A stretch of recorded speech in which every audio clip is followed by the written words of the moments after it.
माननीय दिग्विजय सिंह, 10 मिनट समय है आपके पास। धन्यवाद माननीय उपसभापति महोदय।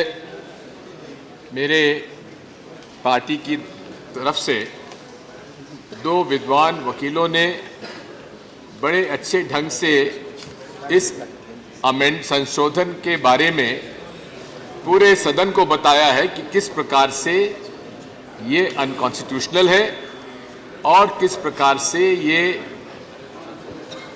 पूरे तरीके से ये केवल कुछ लोगों को लाभ देने के लिए किया गया है।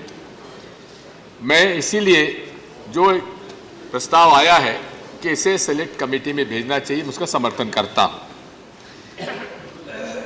माननीय सभापति महोदय, जो माननीय चिदम्बरम जी ने बात कही है, प्रश्न नियत की है। हमें इनकी नियत पर संदेह है और इसलिए संदेह है क्योंकि कांग्रेस पार्टी ने कभी भी आतंकवाद के साथ समझौता नहीं किया और ये कानून भी कांग्रेस पार्टी इसलिए लाई थी, प्लीज इसलिए लाई थी ताकि आतंकवाद के खिलाफ लड़ाई लड़ सकें। 2 बार आप लोगों ने समझौता किया है, रूबिया सईद जी को छुड़ाने के लिए और इंडियन एयरलाइंस में मसूद को छुड़ाने के लिए आपने समझौता किया है। कांग्रेस पार्टी ने कभी समझौता नहीं किया है। हम लोगों ने खोया है, इंदिरा जी को खोया है, राजीव जी को खोया है, बेअंत सिंह जी को खोया है। हम लोगों ने कभी समझौता नहीं किया। माननीय गृह मंत्री जी, इस बात को समझ लीजिए। मैं आपसे कहना चाहता हूं कि आपके संशोधन जहां आतंकवाद से लड़ने का है, हमें कोई आपत्ति नहीं, हम समर्थन करते हैं, लेकिन हमें आपत्ति इस बात की है कि जब से आपकी सरकार आई है, एनआईए के कामकाज में फर्क पड़ गया है। आपने जितने भी अभी केस आए हैं उसमें 95% जिसमें कन्विक्शन हुआ है एनआईए के, जो चार्जशीट किए गए जिसमें फैसला हुआ है, 3 फैसलों में अपराधी बरी हुए हैं। कौन कौन से हैं? समझौता एक्सप्रेस, मक्का मस्जिद, अजमेर दरगाह शरीफ, तीनों में अभियुक्त बरी हुए हैं। और मैं आप बताना चाहता हूं कि Rohini Salian, special prosecutor of NIA, उन्होंने एफिडेविट दिया था कि मुझ पर दबाव डाला जा रहा है एनआईए के एसपी सुहास वर्के द्वारा कि इसमें जल्दबाजी नहीं करो। हमें आपकी नियत पे भरोसा नहीं है। माननीय गृह मंत्री जी, मैं आपसे पूछना चाहता हूं कि जिन केसेस में समझौता एक्सप्रेस, मक्का मस्जिद और अजमेर ब्लास्ट में जो लोग बरी हुए हैं, आपने उसमें अपील क्यों नहीं की? एनआईए ने अपील क्यों नहीं की? उनके कन्विक्शन के लिए कोशिश क्यों नहीं की? हमारी आपत्ति इसी बात की है कि जहां डिफेंस और प्रोसिक्यूशन एक हो जाएगा तो हम न्याय की क्या उम्मीद करें? मैं आपसे अनुरोध करना चाहता हूं कि हम इस बात को मानते हैं कि आतंकवाद का ना धर्म होता है ना जाति होती है, लेकिन मैं ये भी बताना चाहता हूं, आप लोगों ने हमेशा एक धर्म के लोगों के खिलाफ एक माहौल बनाया है कि ये सब आतंकवाद से जुड़े हुए लोग हैं।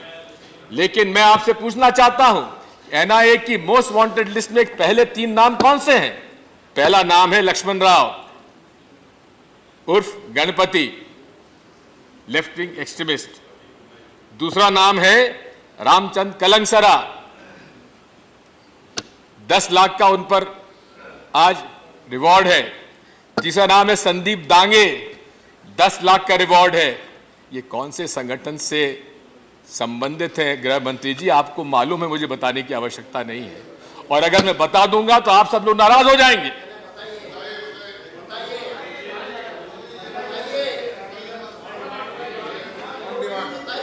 अगर आप चाहते हैं तो राष्ट्रीय स्वयंसेवक संघ के ये कार्यकर्ता रहे, दोनों के दोनों।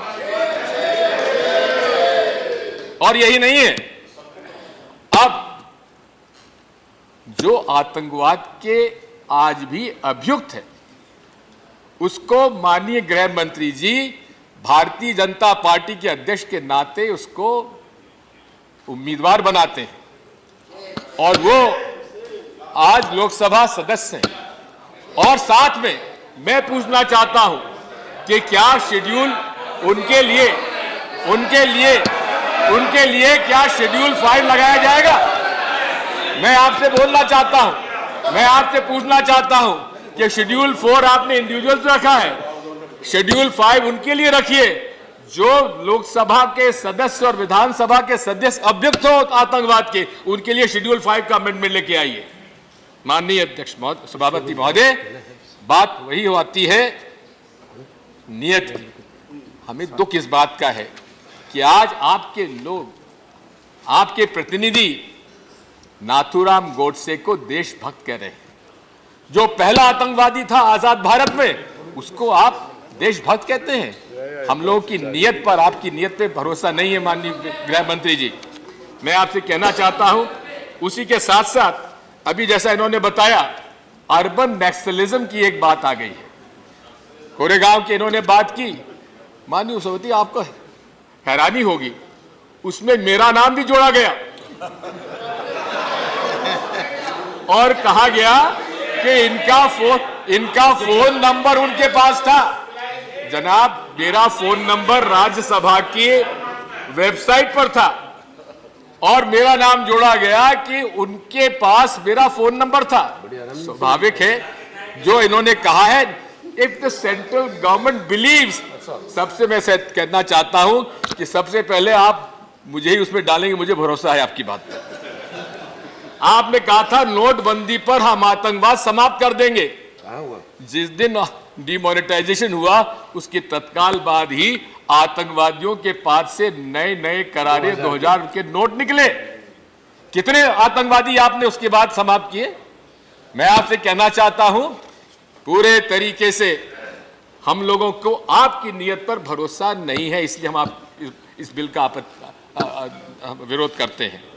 मैं यहां तक ये भी कहना चाहता हूं कि माननीय उपसभापति महोदय, माननीय गृह मंत्री जी, अभी इन्होंने, गृह विभाग ने सिक्योरिटी का रिव्यू किया और सिक्योरिटी रिव्यू में आचार्य प्रमोद कृष्णम, जिनके ऊपर उनका थ्रेट है, उनको आपने सिक्योरिटी वापस ले ली।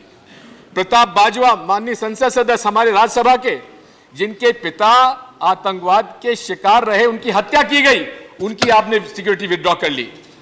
आपने प्रमोद तिवारी, जिन्होंने कि सिख मिलिटेंट्स को कंट्रोल करने के लिए होम मिनिस्टर के नाते जिन्होंने पूरी अपने जान जोखिम में डाली थी, उनको आपने सिक्योरिटी विड्रॉ कर ली। माननीय सभापति महोदय, मैं माननीय गृह मंत्री से अनुरोध करना चाहता हूं कि आप जिस कुर्सी पर बैठे हैं, सरदार वल्लभ भाई पटेल भी उस कुर्सी पर बैठे थे। वो भी गुजरात के थे, स्टेट्समैन के रूप में उन्होंने काम किया था। आप भारतीय जनता पार्टी के आज अध्यक्ष भी हैं। अरे ताज छोड़िए, ताजपोशी कर दीजिए नड्डा जी की। भारतीय जनता पार्टी का भारतीय जनता पार्टी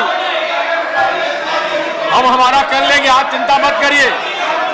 भारतीय जनता पार्टी,